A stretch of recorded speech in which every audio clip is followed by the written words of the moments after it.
कौन तृणमूल किसके तृणमूल, ये लड़ाई में वो लोग व्यस्त है। अनन्या बनर्जी करोड़ करोड़ रुपया संभाले, एक स्कूल नहीं कर पाए। जब वो बोले थे कि मिनी पाकिस्तान बनाएंगे, तब का फिराद और आज के फिराद बाबू के हम हमको अजीब लगता है। दुर्गा पूजा का उद्बोधन पितृकाल में करते थे वो लोग तो महालय के पहले दुर्गा पूजा कभी हो ही नहीं सकता है। चलो ठीक है, अब सांसद हो, लेकिन एक कॉल तो कर सकती थी। तृणमूल कभी अच्छा हो ही नहीं सकता।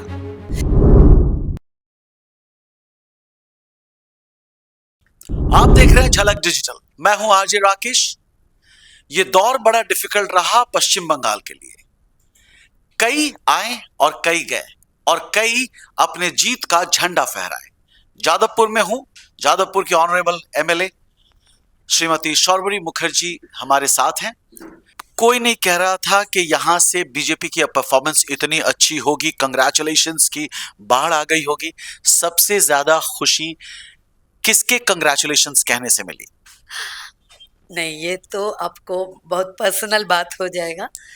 ये है कि देखिए, कोई भी चैनल नहीं दिखाया कि जादवपुर जीत रहे हैं, सबने दिखाया कि जादवपुर पीछे रहेंगे। और सबसे ज्यादा बात ऐसे थे कि सीपीएम वाले ने ऐसे सोचे थे कि वो लोग का 2 सीट मिलेगा, उसमें जादवपुर जरूर मिलेगा। लेकिन आपको बताओ मैंने कि 20 मार्च से 27 अप्रैल ये जो समय का जर्नी है, तो ये जर्नी में हम लोग जैसे लोगों से मिले, जैसे लोगों से बात की, जैसे बहनों से, माँ से, दीदी से मिले, और जो रिस्पॉन्स हमें मिला, और जैसे हमने सब जगह पे जाके देखा कि लोगों ने एकदम एक सिद्धांत अपने मन में बैठा दिया था कि ये हम इस बार हम किसी के बात नहीं सुनेंगे, इस बार हमें जो मन है उसी पे हम लोग वोट डालेंगे, जो करना है कर ले। ये लोगों की मन में एक बात था। और हमारे जादवपुर में हमारे जो इलेक्शन एजेंट थे, चीफ इलेक्शन एजेंट अभिजीत राय, तो उन्होंने एकदम सेनापति की तरह बैठ के रणनीति सजाया, बनाया। तो उनका रणनीति से एक भी जगह वो नहीं छोड़े, जो जगह पे कोई गैप हो।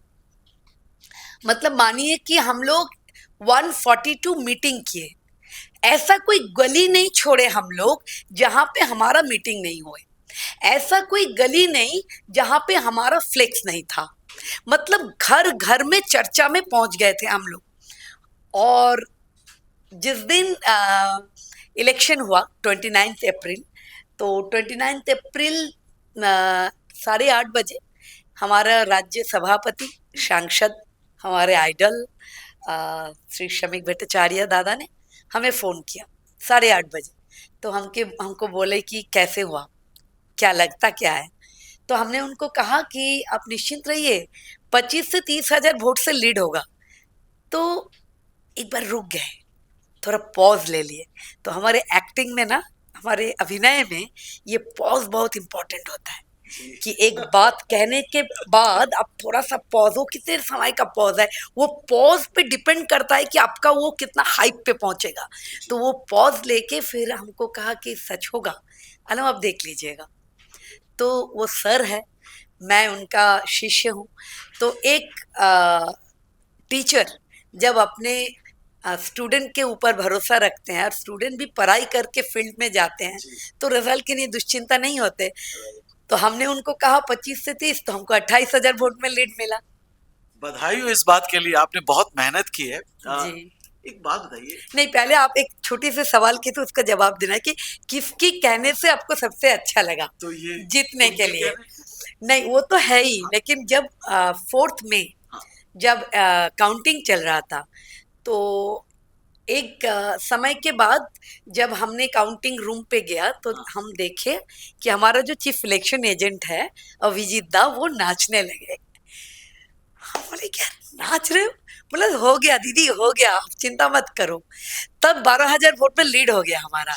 तो वो जैसे इतने गंभीर एक इंसान है, इतने सीरियस माइंडेड एक पॉलिटिशियन है, जो ये पूरे निर्वाचन में एक भी मौका नहीं छोड़े जहां पे थोड़ा सा हल्का दिया जाए। वो आदमी जब नाच रहा है तो वो देख के हमको लगा कि इसके बदले कुछ मतलब कुछ अच्छा हो रहा है, क्योंकि एक बात था कि मेरे साथ मेरे चारों डैमी थे, हमको लेके चारों डैमी। तो मतलब चारों डैमी मतलब सोचिए कि 20 टेबल था, तो 80 लोग थे हमारे भाजपा के तरफ से काउंटिंग में। तो हम जब पहुंचे तो चिल्लाना शुरू किया, क्योंकि ऐसा कोई ईवीएम मशीन नहीं खुला जहां भाजपा जीते नहीं है। तो स्वाभाविक है, जो पूरा चैनल कहते थे कि नहीं जीत पाएंगे, पूरा सबको मालूम था कि नहीं जीत पाएंगे, लेकिन बस हम आपको पर्सनली बता रहे, ये जो घर में आप बैठे हो, ये घर हमारा वार रूम था। अच्छा। ये घर में हमारे केंद्रीय मंत्री भूपेंद्र यादव जी मीटिंग किए। इन घर में आशीष सूद जी दिल्ली होम मिनिस्टर बहुत दफा आए और हमारे साथ इतने मीटिंग की क्योंकि उन लोगों को पता था कि जैसे ये चल रहा है वो जीत से अच्छा और कुछ हो नहीं सकता।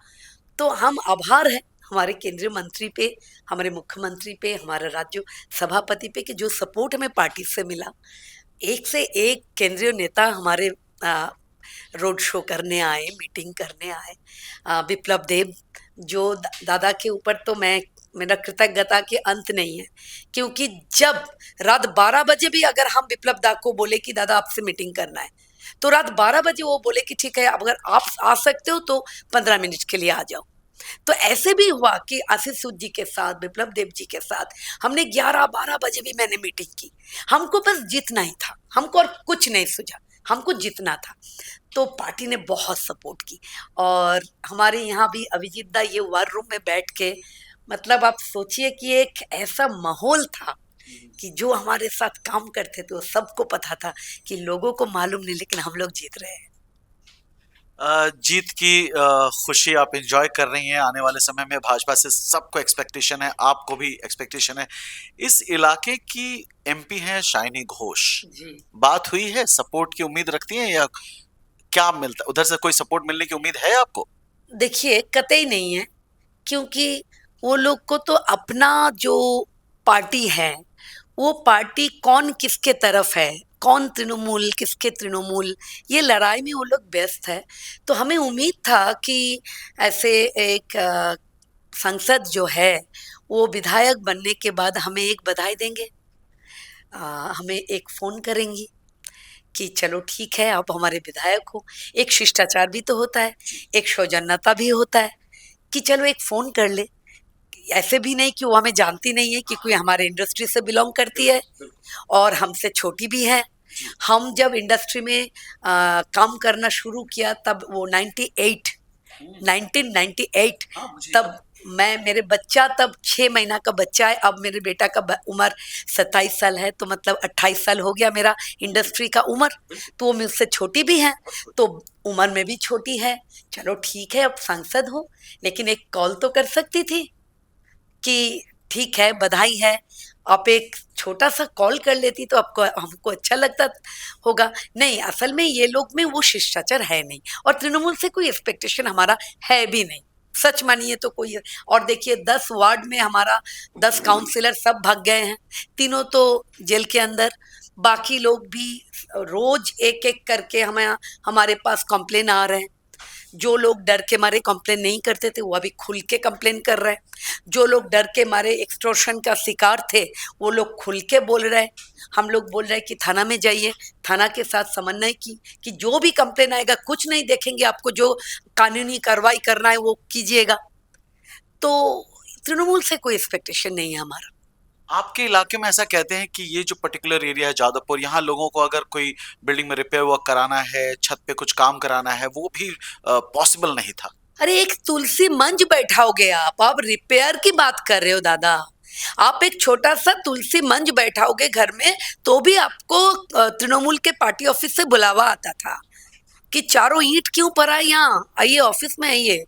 ऐसा माहौल था जादवपुर का। सच मानिए तो अभी भी पूरा जो हम लोग 2 महीना में इसको खत्म कर दिए ऐसा नहीं है।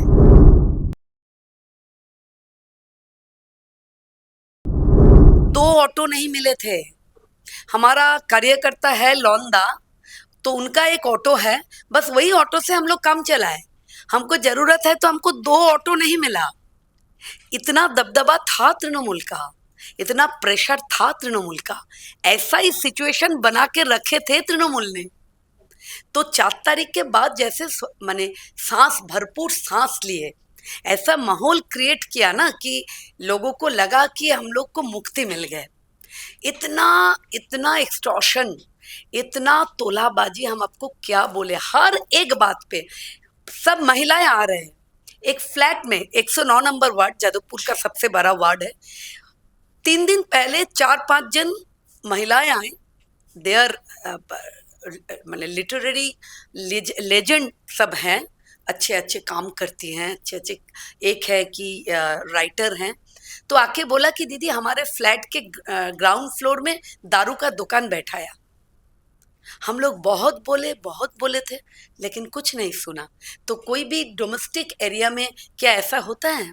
तो फिर हम लोग कंप्लेन ली और इस कंप्लेन पे हम लोग काम कर रहे हैं। अब मानिए कि ऐसा सिचुएशन बना के रखे थे। तो चलो ठीक है, अभी 2 महीना सरकार बना, हम लोग सख्ती से पेश आ रहे हैं। हम अब तो देखा जादवपुर में 3 काउंसलर को हम लोगों ने अंदर कर दिए।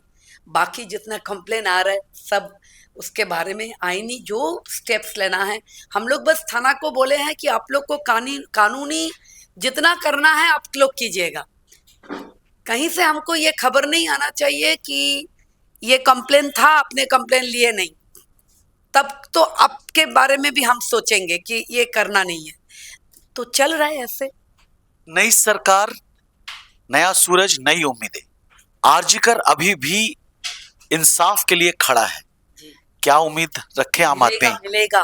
हमारे पास में बैठती है रत्ना दीदी, अभया की माँ। तो हम रोज हम रत्ना दीदी को कहते हैं कि अभया सिर्फ आपके बेटी नहीं है, अभया पूरी बंगाल की बेटी है। और इस बार जो सरकार आए तो जो जितने मुद्दे थे उसमें अभया भी एक कठिन मुद्दा था, जो हम लोग हर एक विधायक अपने विधानसभा में जाके हर एक गली में हम लोग बोले कि हमें अभया का विचार चाहिए। तो सरकार नहीं बनाएंगे तो विचार नहीं दे पाएंगे। तो हम आपको बता रहे, बड़ी ठोस से बता रहे, अभया का विचार होगा। बारुईपुर ने सबको रुला दिया है, सबको। इस पर क्या एक्शन होगा? बहुत करवा, माने आप यकीन कीजिए, उदाहरण योग्य शास्ति मिलेगा इन लोगों को। और माननीय मुख्यमंत्री पे भरोसा रखिए, पश्चिम बंगाल सरकार पे भरोसा रखिए। ये जो घटना घटी, ये घटना पे जो आरोपी है, जो क्रिमिनल्स है, उसको जो सजा देना है कि वो लोग का रूह भी कांप उठेगा। ऐसे सजा मिलेगा कि दूसरे लोग करने से पहले डरेगा कि ये सजा मिलेगा। अब भरोसा रखिए बंगाल सरकार के ऊपर और माननीय मुख्यमंत्री के ऊपर। बंगाल तरक्की देखेगा। आपका जादवपुर क्या क्या देखने वाला है? एकदम, हम तो बोले हैं कि हमें शिक्षा, स्वास्थ्य, स्पोर्ट्स एंड संस्कृति, ये चारों पे काम करना है। तो हम लोग ऑलरेडी 2 महीना सरकार बने, ऑलरेडी बाघाजोतीन जो अस्पताल थे जिसका हालत बहुत खराब थे, लेकिन आपको बताने पे मुझे बहुत खुश हो रहा है, लग रहा है, आनंद लग रहा है कि बाघाजोतीन हॉस्पिटल को सुपर स्पेशलिटी अस्पताल बनाने की ये परमिट मिल गया है। 109 नंबर वार्ड पे जो पौरो माता थे अनन्या बनर्जी, करोड़ रुपया संभाले, एक स्कूल नहीं कर पाए। तो हम लोग ये 2 महीना में 109 नंबर वार्ड पे जो चारों को भी मुकुंदो दास स्कूल है, वो क्लास 10 तक थे, उसको हम लोग एफिलेशन कर दिए 12 तक। अगले 2-3 महीना में विजयगढ़ अस्पताल को भी हम लोग सुपर स्पेशलिटी अस्पताल में लेके जाएंगे। हम लोग केपीसी पे भी और एक बिल्डिंग बनाने की कोशिश कर रहे हैं, ताकि कुछ हम लोग कोशिश करें कि जादवपुर में एक हॉस्पिटल में सिर्फ आईसीयू का एक माने हॉस्पिटल हो, जहाँ पे 100 बेड हो तो 100 आईसीयू का ही हो। तब जाके आईसीयू में बहुत दिक्कतें होते जा रहे, ये काम करेंगे। बाजार में हर एक बाजार का इंफ्रास्ट्रक्चर ठीक करेंगे। और स्पोर्ट्स में हमारा यहाँ जो एक स्टेडियम है, किशोर भारती स्टेडियम, उसमें तो बदलाव ला रहा है हम लोग। स्पोर्ट्स मिनिस्टर भाई इंद्रनील से बात हुआ हमारा, तो ये जो स्टेडियम है उसके लेके हम लोग को बहुत उम्मीद है। तो हम लोग प्रपोजल भी दे के रखे हैं स्पोर्ट्स मिनिस्ट्री को। उम्मीद है कि हम लोग को ये मिल जाएगा। तो देखिए, जादवपुर को हम लोग एक मॉडल विधानसभा बनाने की कोशिश में हैं। बेशक हमारी दुआएं आपके साथ है, लेकिन एक बात बताइए, अच्छा तृणमूल बुरा तृणमूल, इस पर क्या कहेंगे आप? नहीं, तृणमूल कभी अच्छा हो ही नहीं सकता। जो माँ की गोद खाली किए हैं, जो बहने की सिंदूर मुछे हैं, जो एक्सटॉर्शन करके बहुत सारे लोगों की जीने की उम्मीद खो दिए हैं, जो चोरी की ऐसे वो कभी अच्छा नहीं हो सकता। वो माँ माटी मानुस का नाम करके माँ को लंचित किए, मिट्टी को खून से लथपथ किए और मानुष के साथ प्रताड़ना किए थे। तो ये कभी अच्छे नहीं हो सकते। हर तृणमूल बुरा है, हर तृणमूल बुरा है। हम चाहें तो आप इस सवाल का जवाब दे या ना दे, लेकिन मेरा सवाल ये रहेगा, क्या अभिषेक बैनर्जी भारत छोड़ के चले जाएंगे? हमें यकीन है मेरे गृह मंत्री के ऊपर, हमें यकीन है हमारे मुख्यमंत्री के ऊपर। कोई भी अपराधी अपराध करके भाग नहीं पाएंगे, कोई भी अपराधी। हम आपसे चलते चलते कुछ सवाल पूछेंगे, एक एक वर्ड में आप चाहे तो जवाब दे सकते हैं। हम सिर्फ कहेंगे और आप एक वर्ड में जवाब दे सकते हैं। अगर मैं कहूं ममता बनर्जी,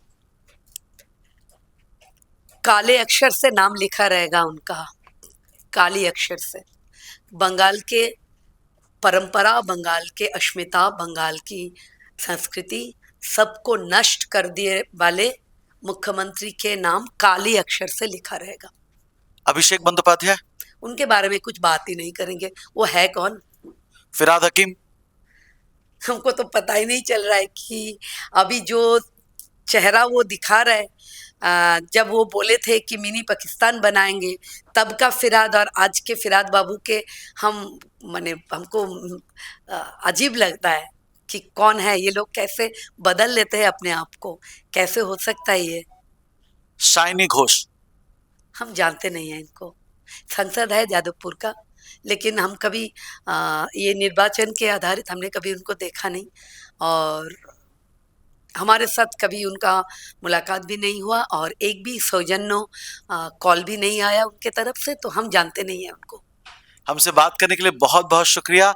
दुर्गा पूजा तृणमूल वालों ने जमकर मनाया, भाजपा कैसे मनाने वाली है? ये दुर्गा पूजा तृणमूल ने क्या बनाया पता नहीं, लेकिन हम लोग बोलते हैं कि दुर्गा पूजा का उद्बोधन पितृकाल में करते थे वो लोग। तो महालय के पहले दुर्गा पूजा कभी हो ही नहीं सकता, क्योंकि मातृपक्ष जब नहीं पड़ता है तब दुर्गा पूजा का उद्बोधन नहीं हो सकता है। तो वो लोग क्या क्या पता नहीं, लेकिन भाजपा पूजा को पूजा की तरह मनाएंगे, पूजा को उत्सव नहीं बनाएंगे। पूजा जो है हमारे संस्कृति है, हमारा धरोहर है, हमारा पूजा पूजा की तरह मनाया जाएगा। 5 साल बाद बंगाल को आप कहां देखती हैं? देखिए आप, 5 साल बाद मेरा जादवपुर में 49% वोट हमें मिला, 51% हमें वोट नहीं दिया। 5 साल बाद हमें वो 51% के भी आधा वोट हमको चाहिए। हम ऐसे काम करेंगे, हमें ये विश्वास है। किस नारा में ज्यादा यकीन है, जय श्री राम या वंदे मातरम? वंदे मातरम जय श्री राम में भी है, लेकिन वंदे मातरम, जय श्री राम, जय माँ दुर्गा, जय माँ काली, हमारे जो भगवान है उनके नाम से दिन शुरू होता है तो अच्छा होता है। अपने वोटर्स से क्या कहना चाहेंगे झलक डिजिटल के माध्यम से? भरोसा रखिए भाजपा सरकार के ऊपर, भरोसा रखिए हमारे आदरणीय मुख्यमंत्री के ऊपर, भरोसा रखिए पश्चिम बंगाल सरकार के ऊपर और आपके विधायक के ऊपर। आपके विधायक हमेशा आपके पास, आपके साथ। शबरी दी, बहुत बहुत शुक्रिया, थैंक यू सो मच। आपने देखा fire brand politician, actress turn politician Shabari Mukherjee से हमने बातें की। हमारी वीडियो को लाइक करें, शेयर करें। इसी के साथ आपका आरजे राकेश कह रहा है सलाम, नमस्ते।